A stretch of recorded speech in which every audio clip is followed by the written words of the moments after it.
We run this place on the principles of degrowth. Essentially, it's how do we live well on this planet without destroying it?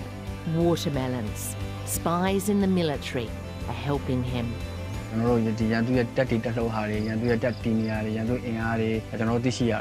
When people need help, single parents, they don't think, oh, I'll just move in with my best friend who's also a single parent. But I don't know why. Inspiring short films from the BBC.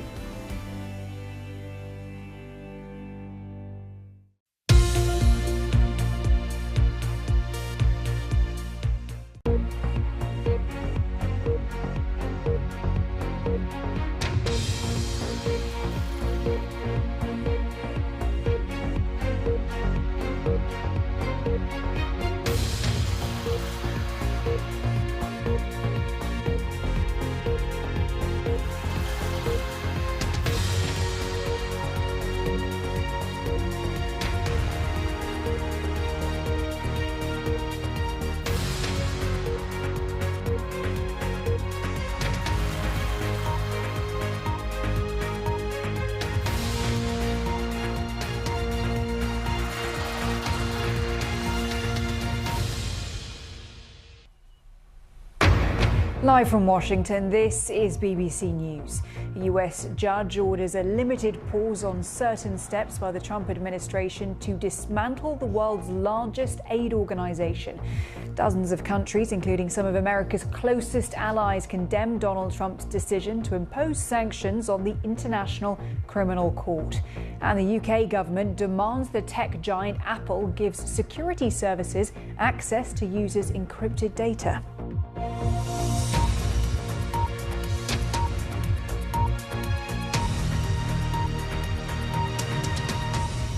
I'm Helena Humphrey. Good to have you with us. A US federal judge has blocked some of President Donald Trump's plans to dismantle the US Agency for International Development in what the judge has described as a, quote, very limited order to stop placing thousands of workers on forced leave. Now, it comes after two unions sued the Trump administration, which had notified workers that beginning at midnight here in Washington, almost all staff at the world's largest aid organization would be put on leave. Reports suggested that USAID staff could be slashed from a force of about 10,000 people around the world to just a few hundred. Well, this was the scene earlier at the organization's headquarters, where crews were seen removing the signs. The move is part of President Trump's efforts to reshape the US's role in foreign aid assistance, with prior moves already upending humanitarian programs around the world. Our North America correspondent Nomia Iqbal has more on these latest developments. USAID is the world's largest provider of humanitarian aid. Set up by President Kennedy in 1961, but it's long been criticised, especially by Republicans who claim it's mismanaged. And now President Trump is going further as part of his campaign promise to save public money. When you look at USAID, that's a fraud. The whole thing is a fraud. Very little being put to good use. Every single line that I look at in terms of events and transactions is either corrupt or ridiculous. He hasn't offered any evidence of those claims, but today the agency's signs are being removed from its offices. The total USAID budget makes up less than 1% of all US government spending. However, Donald Trump considers many of the projects out of line with his policy agenda. His press secretary listed some of them earlier this week. $47,000 for a transgender opera in Colombia, $32,000 for a transgender comic book in Peru. Supporters of the agency argue that most of the $40 billion budget goes on food aid and healthcare, vital programs which have now been shut down. It said stop it, everything you are doing globally. Right now, stop it, no matter the human consequences. Regardless if you were in the middle of distributing food. We have stories of kids who are going in for their TB medicine, and the first 3 kids in a long, long line waiting out in the hot sun got the TB medicine, everybody else told to go home. The dismantling of USAID is being led by the world's richest man, Elon Musk. President Trump has put him in charge of cutting federal spending, with Musk posting on his X platform that he's working to shut it down. Staff have been protesting. Already shut out of their offices, most of them will be on forced leave from tonight. Some essential programs will be kept on, like funding for the global AIDS response. We're seeing a lot of disruption of delivery of treatment services, especially at the community level. For example, in Ethiopia, we have 5,000 public health worker contracts that are funded by U.S. assistance, and all of these in all regions of Ethiopia have been terminated. The Trump administration's moves to gut the agency are raising fears lives may be lost, and that America could also lose its standing on the world stage as rival powers rush to fill the void. Nomi Iqbal, BBC News, Washington. Well, for more on how USAID workers may be impacted, I spoke with Thomas Yagurdi. He is the president of the American Foreign Service Association, one of the unions that is challenging the administration's policy. So a federal judge, we know, issuing a restraining order that would block 2,200 employees from being put on that leave, as was scheduled by midnight on Friday. But this must have been a pretty confusing week for people in the profession. What has the impact been on them this week? Yeah, it's been really, really quite shocking, disturbing, great uncertainty. What does this mean, being put on administrative leave? Why the rush to get everybody to Washington or maybe your hometown? We're not certain. What happens when you get to Washington? What happens if you have kids in school? What about your pets? What about, any property you have to dispose of? I've been a Foreign Service officer for almost 34 years, and it's traumatic enough to have to make your move every 2 or 3 years from post to post, but to have to do it in a matter of days essentially it's been a pretty traumatic week, as you put it. So Thomas, employees hadn't had any answers to those questions. They were simply told to pack up and come back to DC. Is that correct? Pretty much, yeah. There really wasn't. We've been trying as the union for the 1,800 or so members serving abroad with USAID. We've been trying to get those answers, but it's been really, really difficult. And so we've tried to send messages what we know, but to be honest with you, it's still very little. Okay. And there are exceptions apparently, but it's not quite clear how you go about getting those exceptions. How long the process would take, right. And what happens to you when you return to Washington. So the argument from the Trump administration, of course, as you well know, is that this is about cost saving, it's about efficiency. Is there understanding among those professionals that perhaps there could be some programs, some positions that just simply do need to be trimmed? I think that any president, any administration, and we, by the way, we're nonpartisan, of course, both the union and the workforce. Any administration has the right, of course, to look at programs and see which ones that are more in line with their view of the world, and that's to be expected.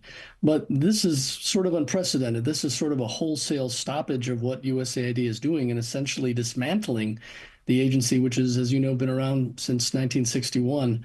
So I think that is absolutely unprecedented in what we're seeing. I've never seen it before, and I don't think any of my colleagues have either. And when you speak to your colleagues and the people you represent who have been describing this kind of wholesale stoppage, as you put it, what kind of impact are they saying that they're already seeing on the ground in some of the hardest hit humanitarian crisis zones?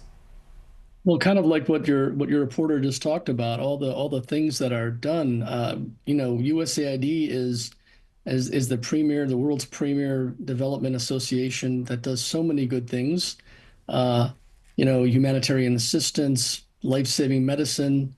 PEPFAR was, of course, a bipartisan effort that has been wildly successful, that USAID has been, intimately involved in. So there's so many implications. I don't think we even know all of them yet.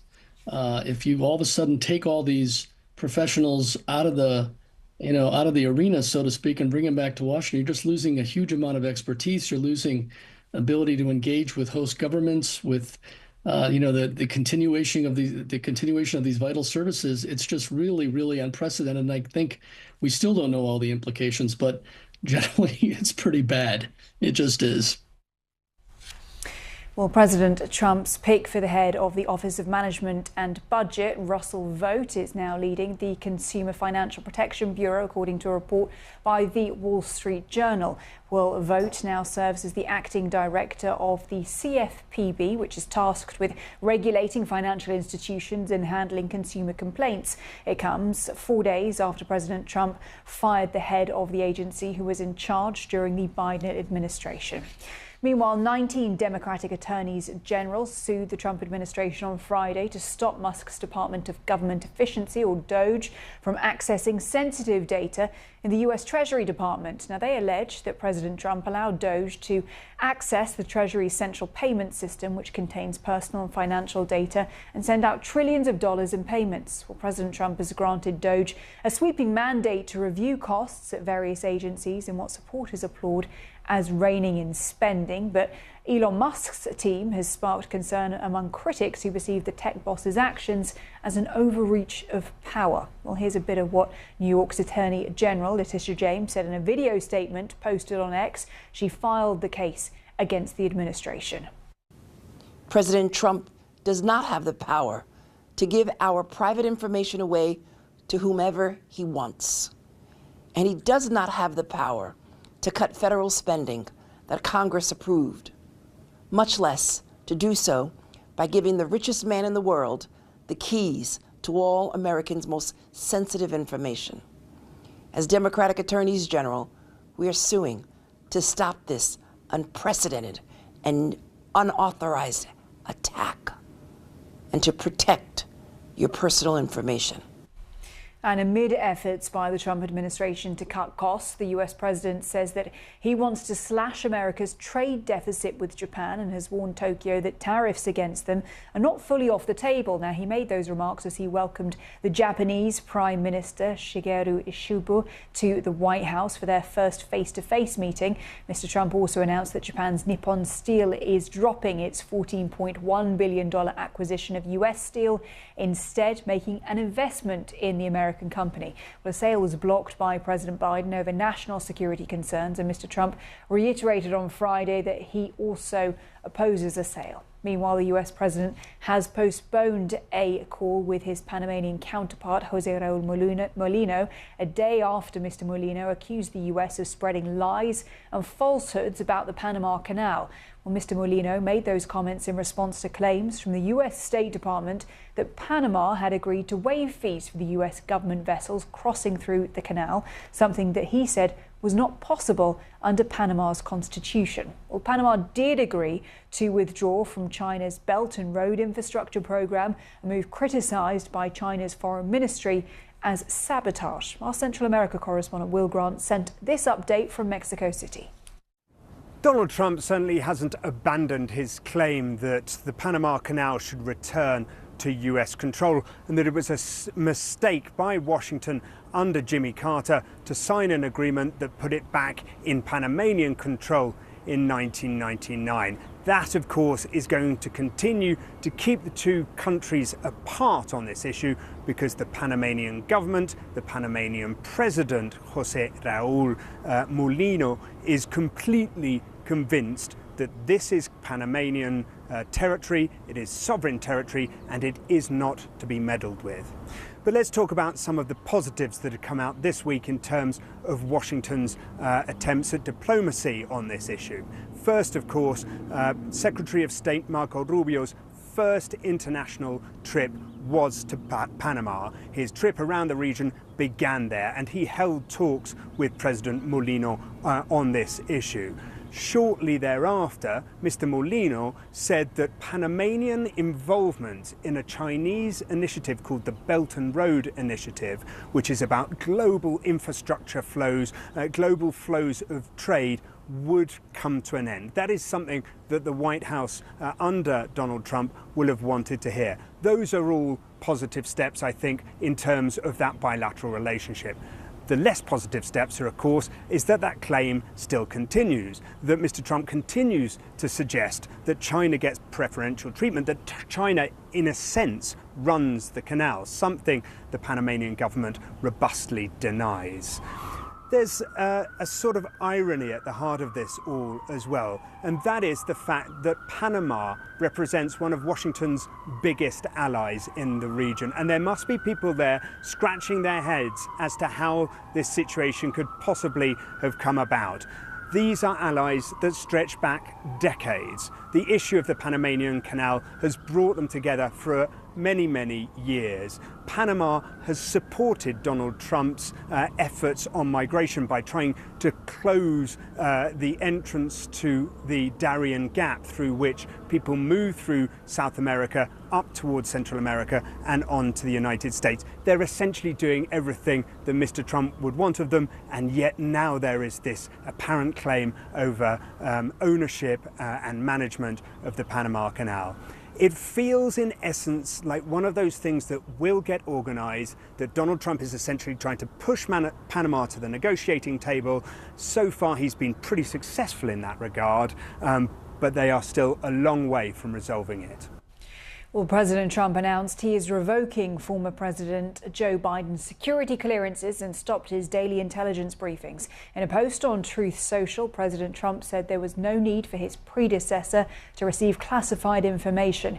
He also pointed to the fact that during his time in office, former President Biden instructed the intelligence community to stop Donald Trump from accessing details on national security. Now, the International Criminal Court's prosecutor, Karim Khan, is the first person to be hit with economic and travel sanctions after US President Donald Trump issued an executive order enacting penalties on the ICC's staff. Well, two anonymous sources have told the Reuters news agency Mr. Khan, who is a British citizen, has been named in a document that is not yet public. It comes as nearly 80 countries threw their support behind the global court, calling it a vital pillar of the international justice system.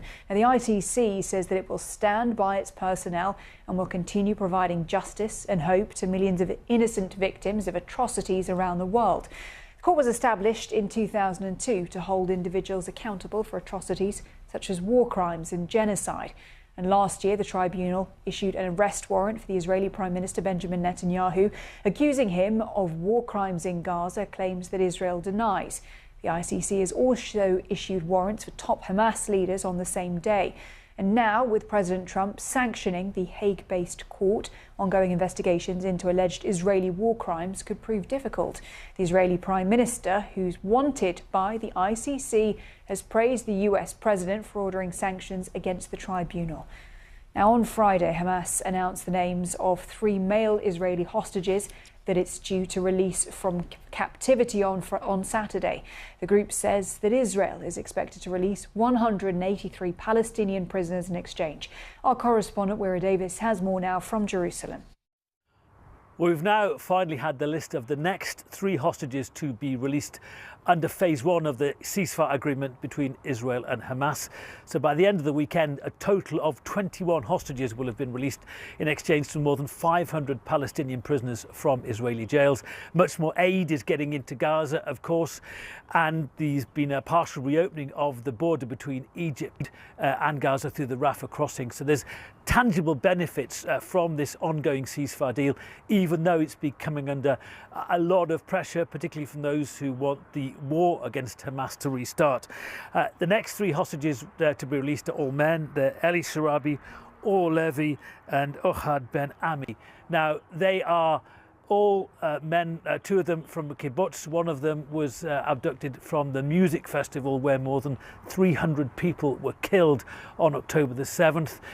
This is, of course, very good news for their families. There will be bittersweet moments because many of those being released have also lost families and friends. They were killed on October the 7th when Hamas gunmen stormed across the border and more than 1,200 people were killed. Since then, more than 47,000 people are reported to have been killed in Gaza as well. There's a lot of support on both sides of the fence here, in Israel and in Palestinian circles, for this ceasefire to be continued into a second phase, but that is by no means a certainty. Now, the British government is demanding access to encrypted data stored by Apple users worldwide in its cloud services. As it stands now, only Apple holder can access data in the cloud, while the tech giant itself cannot. The UK government says that the security agencies need the access to be able to pursue people suspected of terrorism and other criminal offences and activities. Zoe Kleiman reports. National security versus privacy, a debate that's been raging on for years, has boiled over once again today. This move from the UK government, which Apple legally cannot comment on, would mean authorities could access someone's encrypted data. The Home Office says it cannot confirm or deny the notice. But Apple has previously warned it would pull security services from the UK market rather than comply with any government demands to weaken them by creating so-called backdoors. You can use Apple's iCloud to store all sorts of data, photos, messages, documents from your devices. If you do use that cloud, the data isn't always encrypted unless you've opted in to use Apple's advanced data protection tool. If you have, it means nobody, not even Apple, can view your content apart from you. But the government wants to be able to access it if there's a national security risk. The only way Apple can do that is by putting in a backdoor, and there are concerns that once it does, it's only a matter of time before criminals also find their way in. Cybersecurity experts have raised concerns that such measures won't stop criminals. The issue I think we have is that, by and large, terrorists or criminal groups would pivot to something else, which means that essentially this could just impact the average law-abiding citizen's privacy. And privacy campaigners have condemned the move as unprecedented, arguing it's not the answer to national security concerns. This is something that oftentimes I think gets missed in a lot of the debates, is that once you create a master key for the government, that becomes a target for foreign adversaries, for criminals, and puts all of our privacy and security at risk. But children's safety campaigners have been warning that encryption helps enable abuse. In a statement, the charity NSPCC said end-to-end encryption allows tech companies to turn a blind eye to crimes against children we know to be proliferating on their platforms. The government notice doesn't mean that authorities are suddenly going to start combing through everybody's data. There would still need to be a legal process to request access to a person's account. But all eyes will be on Apple to see if it pulls this encryption service in the UK. Zoe Kleiman, BBC News. Well, Alex Stamos is the Chief Information Security Officer of the cybersecurity firm SentinelOne and a former Chief Security Officer at Facebook and Yahoo. I've been getting his perspective on this demand from the UK government. So as we just heard there in that report, the argument coming from the UK government is that security agencies need this access to be able to pursue criminals. Is that a fair request? I understand their argument, but the problem here is a couple-fold. First, according to the reporting in the Washington Post, Apple is asking for the ability not just to request the data of UK citizens, but to request from Apple the data of citizens of all countries, including Americans. That has not played well here in America. The United Kingdom should not have the ability to request the data from anybody but their own citizens. And that is the problem here, is if Apple builds a backdoor, once that backdoor exists, who has access to it is no longer a technological question, it is a political question. And the unfortunate fact is that the People's Republic of China is actually one of the most important countries for Apple. It is not the United Kingdom. China is one of the largest markets in the world. It is where Apple makes all of their devices. And so far, Apple has given in to the PRC on a couple of things for Chinese citizens, but they have not given in to the PRC on requests for backdoors for people around the world. And one of the big fears for people outside of the UK is that if Apple gives in to the UK in this situation, it will be extremely hard for them to say no to China and any other country that now wants to have the same kind of extraterritorial access that the UK is asking for. You're clearly raising these huge, very important questions that go right to the heart of this, but also at the centre of it, of course, is this idea of how do you pursue criminals when it comes to the prospect of terrorism or child abuse, for example. I mean, what more should be done about this? Are tech companies doing enough in that regard? Is Apple? There's always going to have to be trade-offs here. These crimes have been prosecuted, investigated before we had phones. That law enforcement is drowning in evidence that never existed before, right? We have a huge amount of what people often call digital dust, of huge amounts of evidence that are created that were never created before because people used to do their criminal plotting through ephemeral telephone conversations or through talking in person. And now all that stuff is done and created in electronic records that are gettable. In the UK, you don't have all of the legal protections that we have, for example, in the United States to prevent the unlocking of phones. So, for example, when criminals are caught, there's a capability to force them to unlock these devices. And so, going to Apple is not the only option.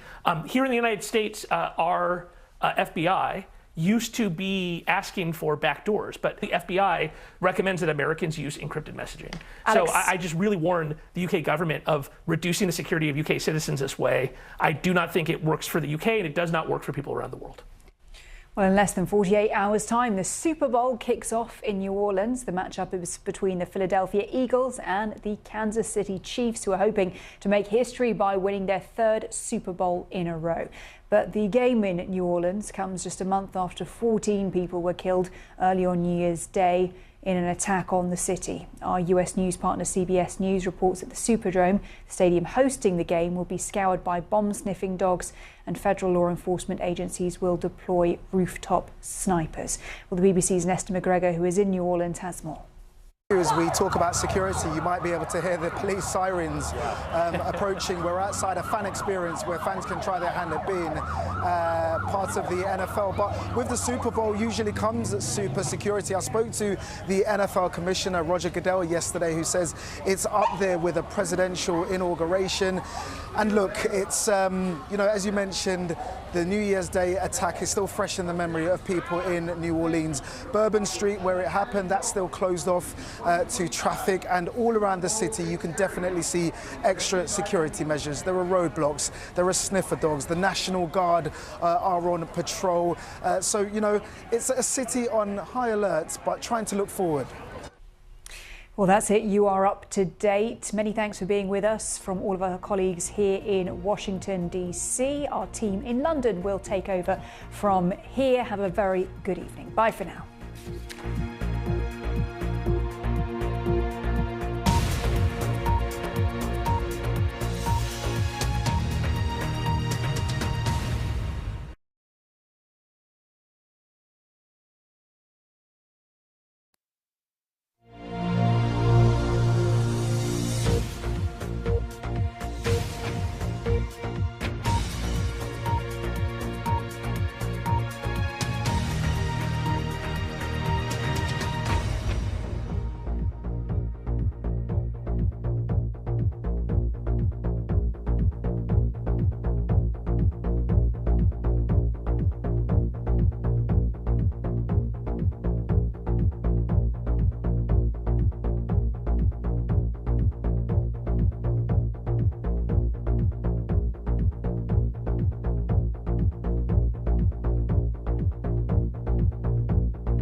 I kind of didn't really get why people were so freaked out by what I was doing, but I also liked it.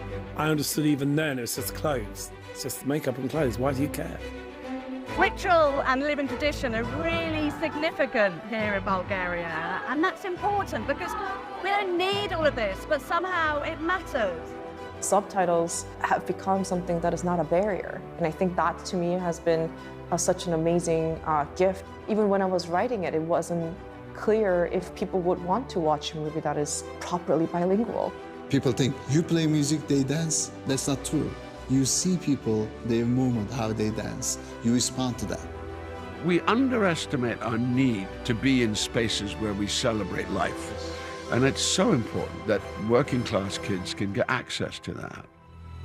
Inspiring arts and culture on BBC News.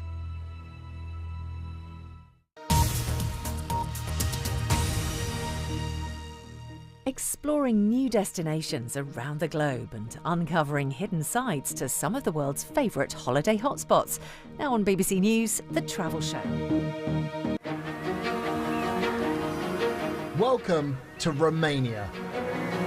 This is a country that's been described to me as a land of beauty and mystery. Up until now, it's not been that high on many people's travel bucket list. But that could be about to change. Look the bear. Wow. Here's the bear. In the spring of 2024, the Eastern European nation joined the Schengen area, a group of 29 countries across the continent that allow passport-free travel over their internal borders, meaning that tourism here should be in line for a big boost.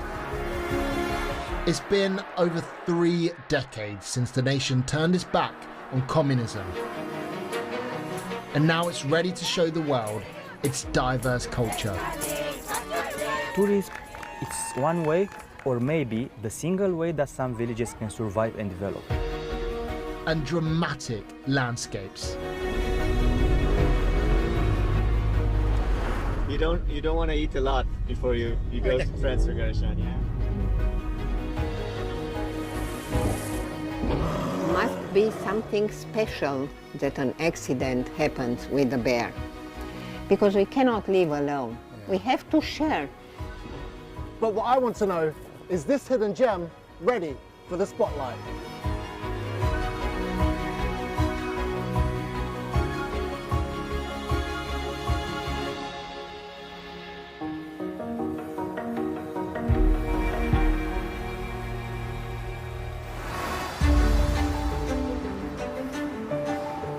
I'm in Bucharest, the capital city of Romania.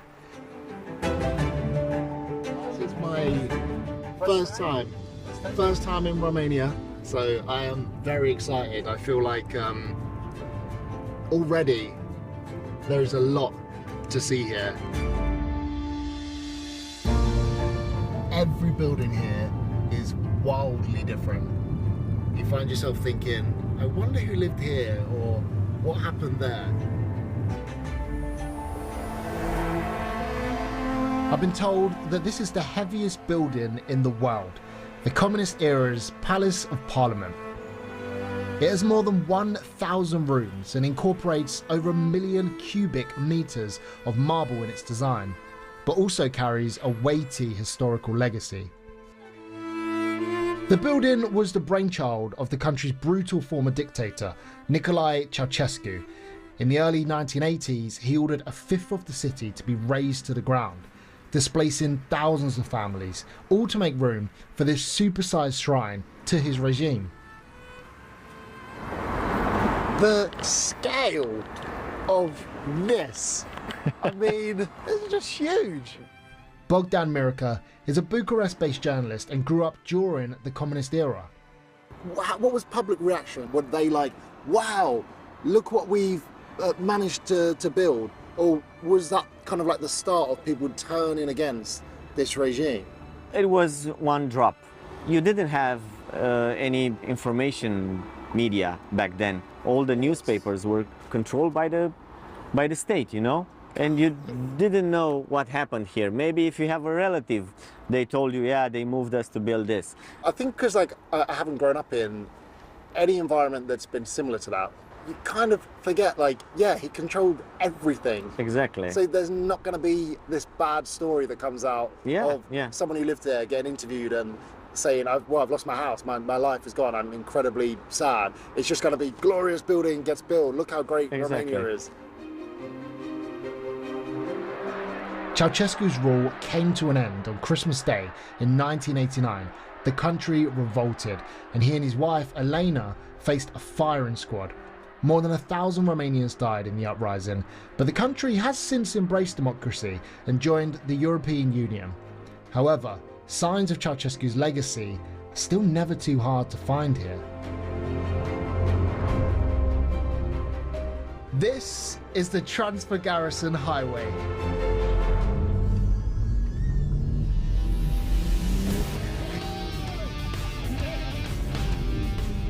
Crossing the vast Carpathian Mountains, which run from the north to the south of the country, forming a strategically important natural barrier. To me, this feels more like a roller coaster than a road. It reaches a peak of 2,000 meters and stretches out over 90 kilometers. And during the summer months, becomes an unlikely tourist attraction for petrol heads like Bogdan, looking to test out their driving skills in a stunning setting. This was Ceausescu's master plan? Yes, he made it because he was, let's say, scared by the Russian invasion in Czechoslovakia in 1968. How was this even built? Difficult. He asked two armies, one from the north and one from the south, to start bombing their way up to the top of the mountain. Bombing. Yeah, and they used like 6,500 kilograms of dynamite, and they start creating the path. Ceausescu's original plan was to move troops across the Carpathians via the highway in the event of an attack. But what he didn't factor in was the weather. For over half the year, this road is completely inaccessible because of Romania's snowy winters. No wonder it got the nickname of Ceausescu's Folly. You can feel the adrenaline of the car. Yes! Oh! Bogdan, these roads. There are so many twists and turns. How do you even have control? You don't want to eat a lot before you go to Transfer Garrison. There's challenges for the driver around every bend, but some of those challenges are a little hairier than others. Oh. I think... This could be a bear? Yeah. Oh my... Look the bear. Wow. You see? Hello, buddy. Yeah. Hey, dude. Oh, that was wild. Yeah. First bear in the wild. In the wild. We have a large population of bears, and people tend to get close to them and give them treats, which is like tourists. Yeah. Which is is that encouraged or not? I'm assuming it's not encouraged. No, to feed them. Sure.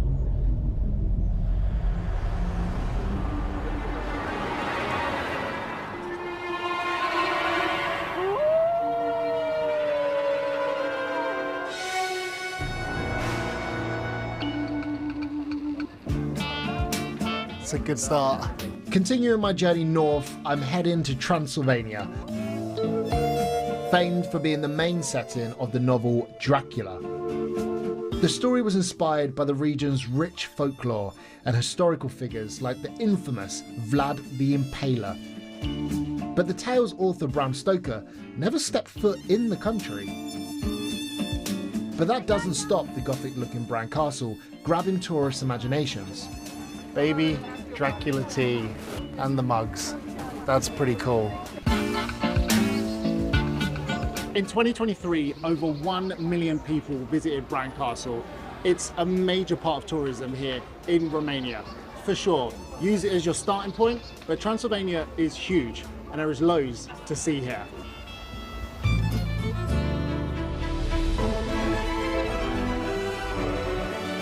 The history of Transylvania has more plot twists than any novel.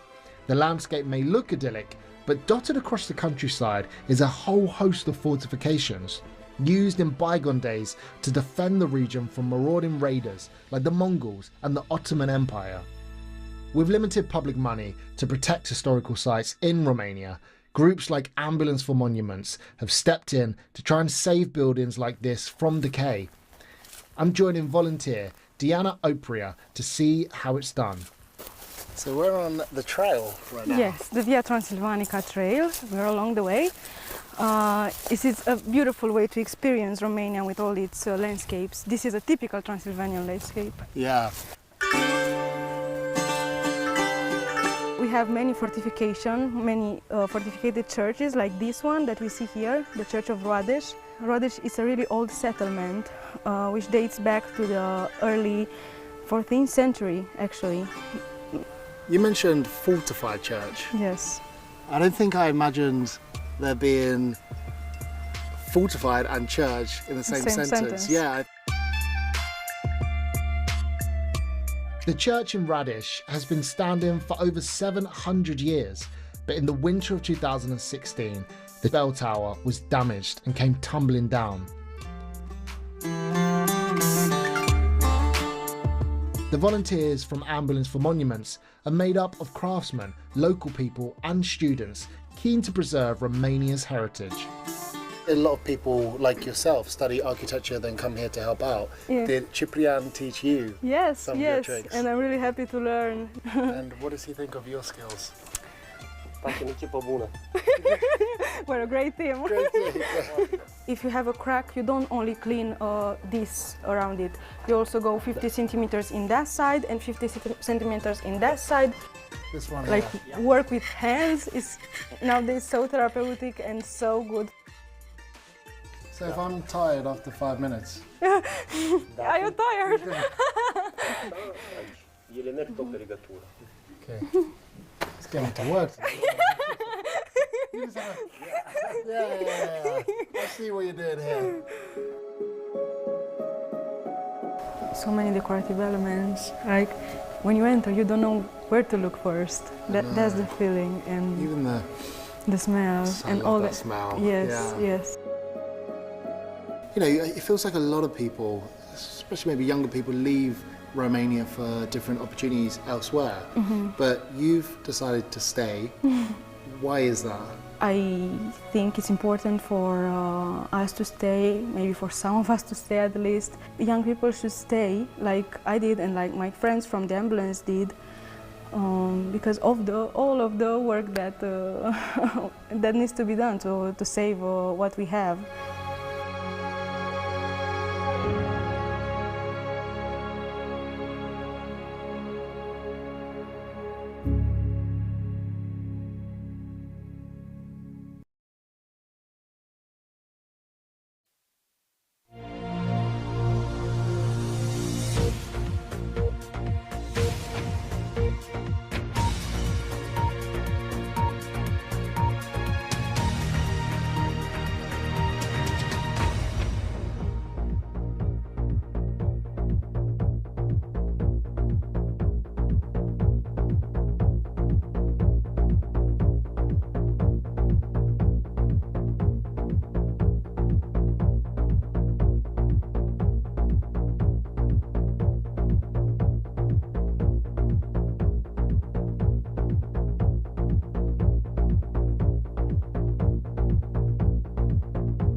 They ate, they are in spa, they enjoy themselves, they play. Who's the biggest bear in the sanctuary? I think he is. This one. It's feeding time at the Liberty Sanctuary.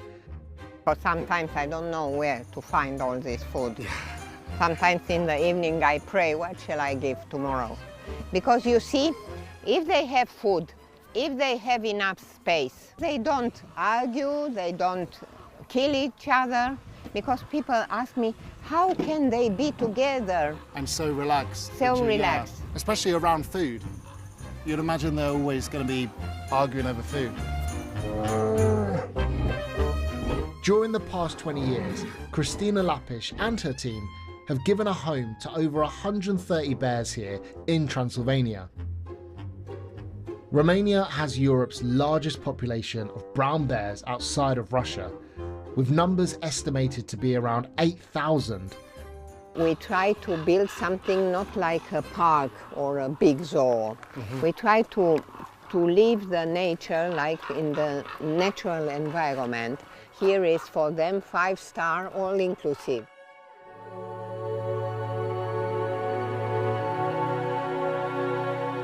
But it wasn't that long ago it was commonplace to see a bear kept in a cage outside businesses here to attract customers.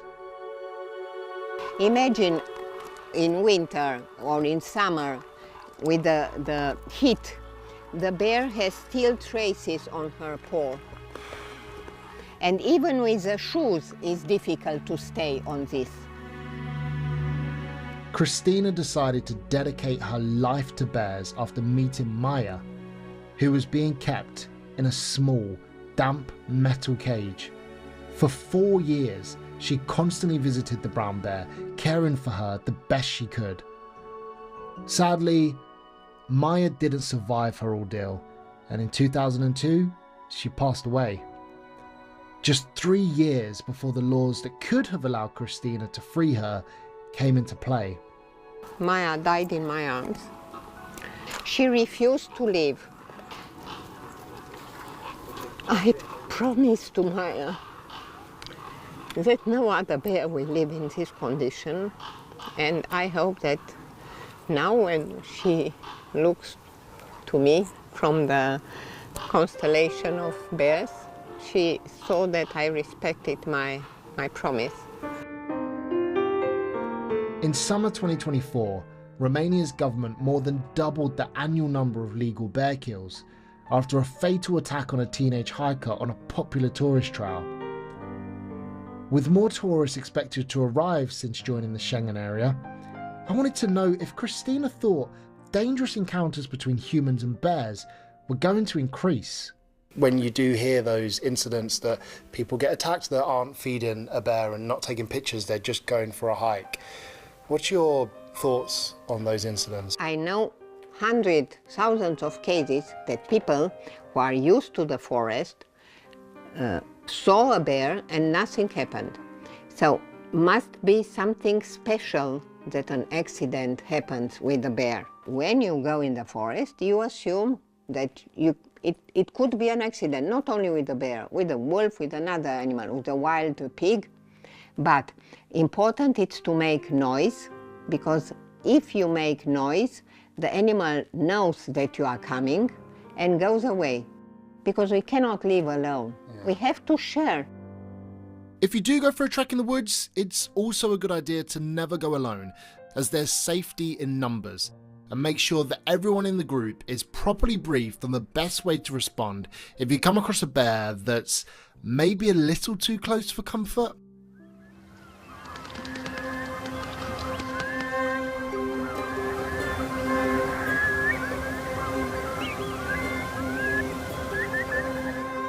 When I heard I was coming to Romania, I imagined I'd see a country still emerging from the effects of communism and struggle. What I didn't expect to see was this.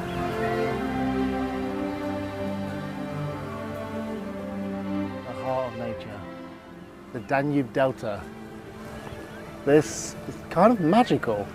You find castles, you find the mountains, you have villages all over Europe, beautiful rivers and everything. But this kind of amazing wonder, you cannot find it somewhere else in Europe. I'm travelling deep into the Delta with Marius Porțilea, who calls this part of Romania home.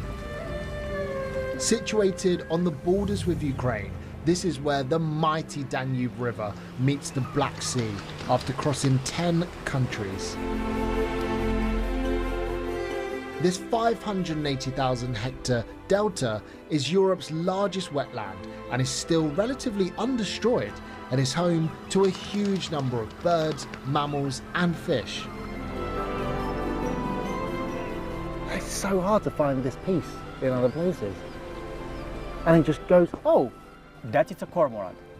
He's one of the best swimmers from the delta. He can swim up to 2 minutes underwater and catching fish like a raptor.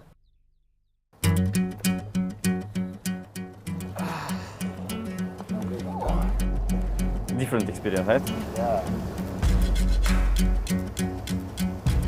The region is sparsely populated with a few small communities living alongside nature, mainly relying on fishing and in recent years, tourism. It's sunderfish. Sunderfish? Yeah. I've never held a fish before. Marius and his wife Claudia Portalia turned their backs on a busy life in Bucharest to set up a guest house called the Travelling Couple in the village of Jurilovka. Hi there. Hi there. Good to see you. And because we have this amazing view, all the rooms they are equipped with a binocular. A little bit of bird watching. Yeah. So what kind of birds do you see from here? You can see cormorants, you can see pelicans, storks, swans. We're quite surrounded by wildlife and birds in these waters. This is full-on nature. Yeah. So this house is like 100 years old already, and you see all the drawings like made by local people. Claudia grew up in Jurilovka and is part of the Lipovan community. The Lipovans are ethnic Russians who fled to Romania in the 18th century to escape religious persecution. Since then, they've maintained their cultural identity, customs and beliefs. This is our local church. I was baptized here. That was the place where my grandmother used to sit. So lots of memories came to me. Yeah, it means a lot to you. Yeah. It's a place with a lot of emotional experience for me. Your outfit, is this something that you and your mum and grandma, you'd all wear similar traditional outfits to church? So this is the traditional outfit for the church. Long skirt, long shirt, the head has to be covered. As you can see, the colors are the ones from the village that you could see. I thought so. It's a lot of blue. It's a lot of blue here in the church, on the street, the houses. So we are all surrounded by blue waters.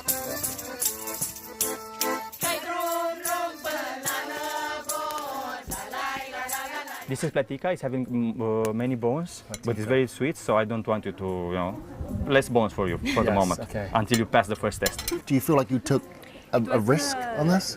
We made the building, the guest house, during the pandemic time.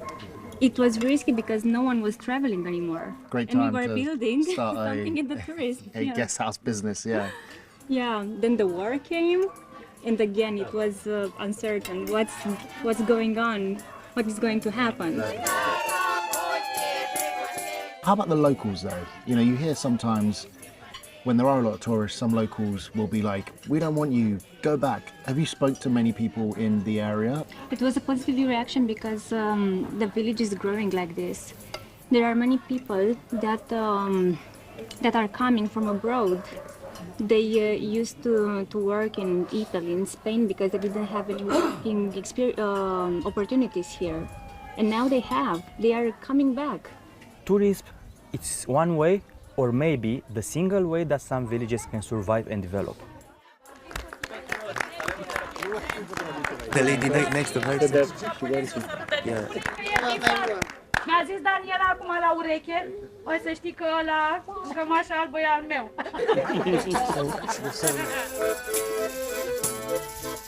Vals.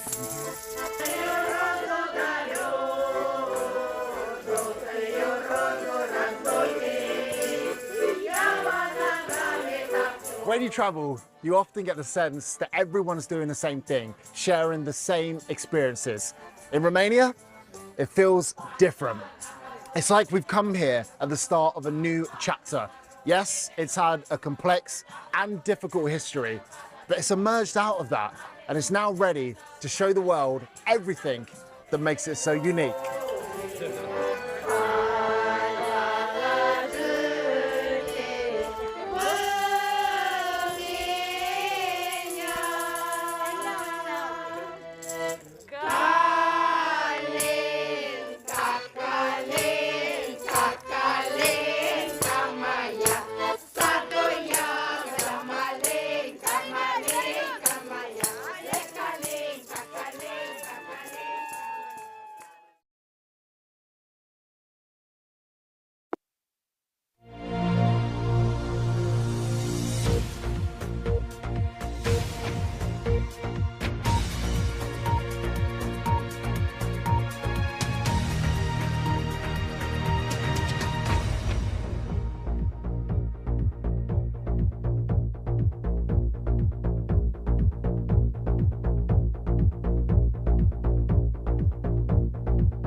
In the world of business, everything is connected.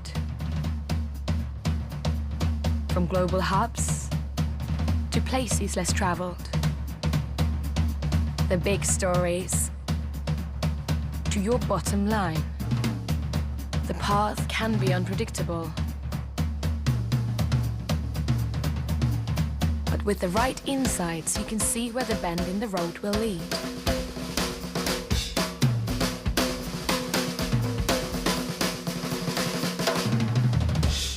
Business on BBC News. Make the connection.